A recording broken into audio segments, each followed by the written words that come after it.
योगी जी, आपको याद होगा, और जब मैं आपसे मिलता हूं मैं थोड़ी सी लिबर्टी लेता हूं, खुलकर बात पूछ लेता हूं।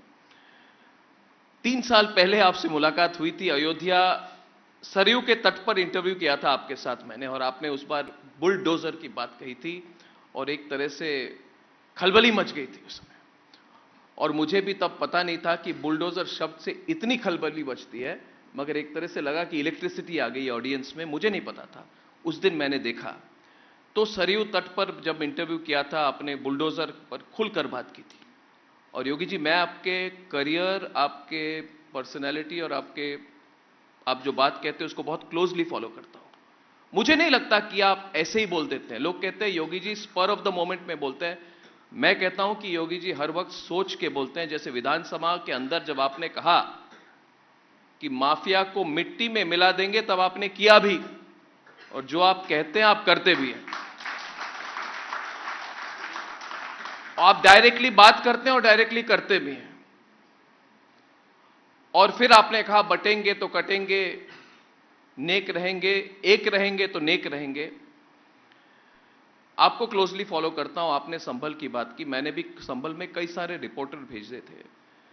आपका पूरा अप्रोच है हिंदू एकता, राष्ट्रीय एकता।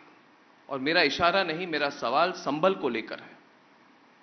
और ये सवाल बहुत लोगों के मन में है योगी जी, सिर्फ मेरे मन में नहीं है, क्योंकि संभल में जो हुआ विधानसभा चुनाव, जो उपचुनाव हुए थे उसके एक दिन बाद हुआ।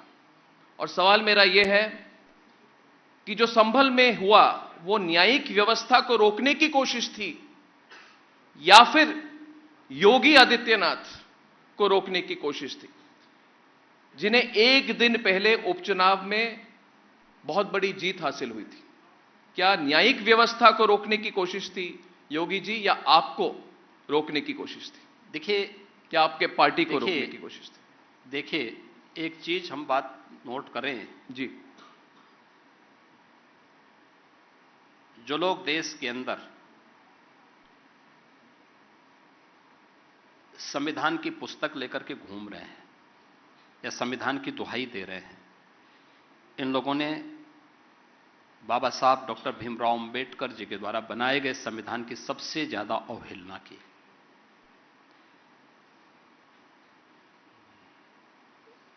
बाबा साहब भीमराव अंबेडकर जी ने 26 नवंबर 1949 को जो संविधान का ड्राफ्ट तैयार करके संविधान सभा को सौंपा था, जैसे 26 जनवरी 1950 को भारत ने पूरे देश के अंदर लागू किया, पूरे देश यानी लागू किया जिस संविधान को, जी, उस संविधान में कहीं भी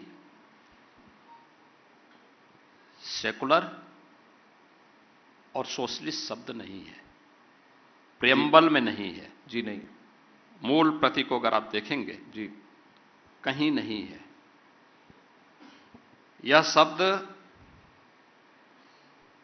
ये दोनों शब्द भारत की संविधान की मूल आत्मा पर प्रहार करते हुए कांग्रेस ने तब डाला जब देश के अंदर इमरजेंसी लागू थी।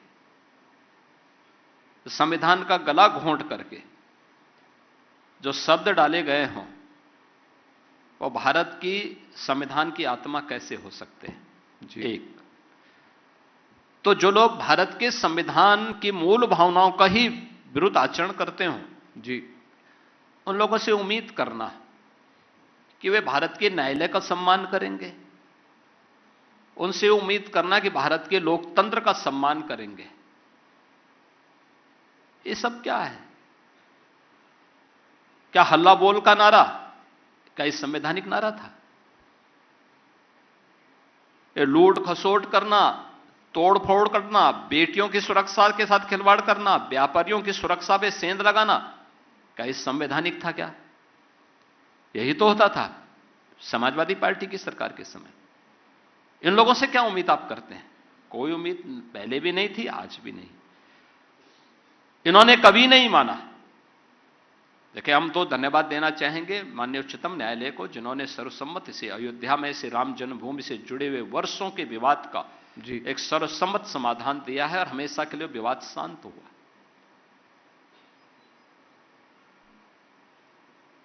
वहां पर सर्वे का आदेश भी संभल में माननीय न्यायालय ने दिया।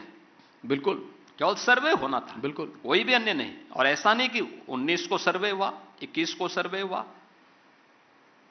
24 को सर्वे होने जा रहा था। 24 को जिस तरीके से वहां पर फिर शरारत की गई, जिस तरीके से माहौल खराब किया गया 24 नवंबर को,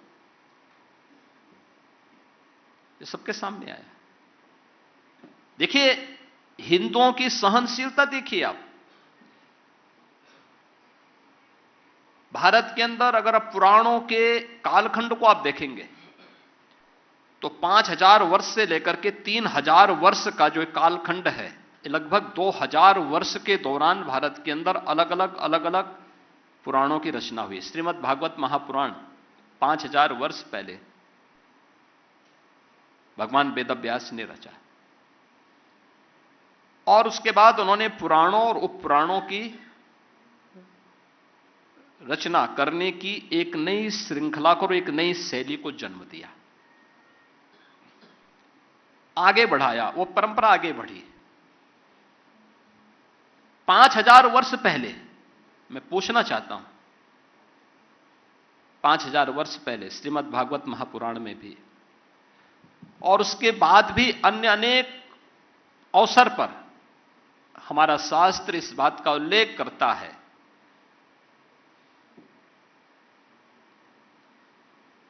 कि संभल में श्री हरि विष्णु का 10वां अवतार कल्कि के रूप में अवतरित होगा।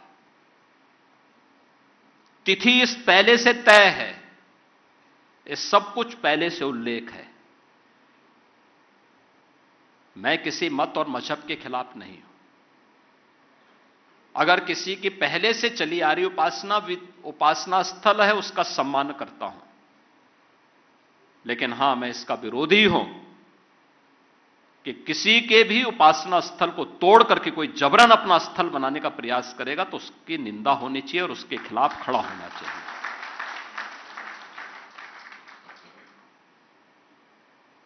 उसके खिलाफ समुदाय को, समाज को खड़ा होना चाहिए। जो अपनी आने वाली पीढ़ी के भविष्य को उज्जवल बनाना चाहता है, उन सबको खड़ा होना चाहिए, बोलना चाहिए।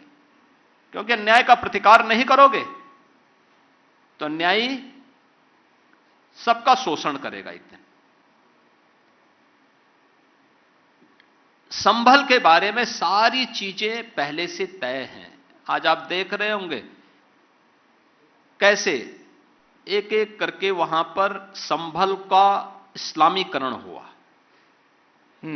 कैसे वहां पर पूरी तरह एक एक चिन्ह नष्ट किए गए।